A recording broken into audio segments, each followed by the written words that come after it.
जब भी बात रामायण काल की आती है, प्रभु श्री राम का नाम ही लिया जाता है। श्री राम के साथ उनके भाइयों का जिक्र भी हमेशा होता है। यूँ कहा जाए कि श्री राम के साथ उनके भाइयों का अटूट रिश्ता था। आप सबने राम जी के सभी भाइयों का जिक्र जरूर सुना होगा, लेकिन शायद ही आप में से किसी को भी पता हो कि श्री राम की एक बहन थी। लोग इस बात से अनजान हैं कि महाराजा दशरथ और रानी कौशल्या की सबसे बड़ी बेटी शांता थी। आपको बता दें कि देवी शांता की कुछ स्थानों पर पूजा भी होती है। आइए जाने राम जी की बहन शांता के जीवन से जुड़ी कुछ खास बातों के बारे में। भगवान राम की सबसे बड़ी बहन जिनका नाम शांता था, वो महाराजा दशरथ और कौशल्या की पुत्री थी। ऐसा माना जाता है कि शांता सर्वगुण संपन्न थी और सभी क्षेत्रों में निपुण थी। ऐसा माना जाता है कि राजा दशरथ ने अपनी पुत्री शांता को अपने एक घनिष्ठ मित्र अंगदेश के राजा रोमपद को गोद दे दिया था। पौराणिक कथाओं में इस बात का जिक्र है कि एक बार राजा रोमपद अपनी पत्नी वर्षिणी के साथ दशरथ और कौशल्या से मिलने आए। दरअसल यानी वर्षिणी कौशल्या जी की बहन और श्री राम और देवी शांता की मौसी थी। उस समय वर्षिणी ने अपनी बहन से देवी शांता को गोद लेने की इच्छा जताई और कौशल्या ने शांता को अपनी बहन को सौंप दिया। इस प्रकार शांता अंगदेश की राजकुमारी बन गई।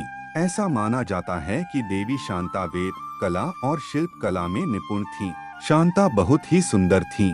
एक दिन राजा रोमपद अपनी पुत्री शांता से वार्तालाप में व्यस्त थे और उसी समय एक ब्राह्मण अपनी व्यथा सुनाने राजा के पास पहुंच गया। राजा उस गरीब ब्राह्मण की याचना नहीं सुन पाए और ब्राह्मण रुष्ट होकर उन्हें श्राप देकर चले गए। उस समय इंद्रदेव भी अपने भक्त का यह अपमान सहन न कर पाए और उन्होंने धरती पर सूखा कर दिया। उस समय राजा रोमपद एक ऋषि श्रृंग के पास गए, जिससे उन ऋषि श्रृंग ने सूखे से धरती को मुक्ति दिलाई। राजा रोमपद ने ऋषि श्रृंग के कार्यों से प्रसन्न होकर अपनी बेटी शांता का विवाह उनसे कर दिया।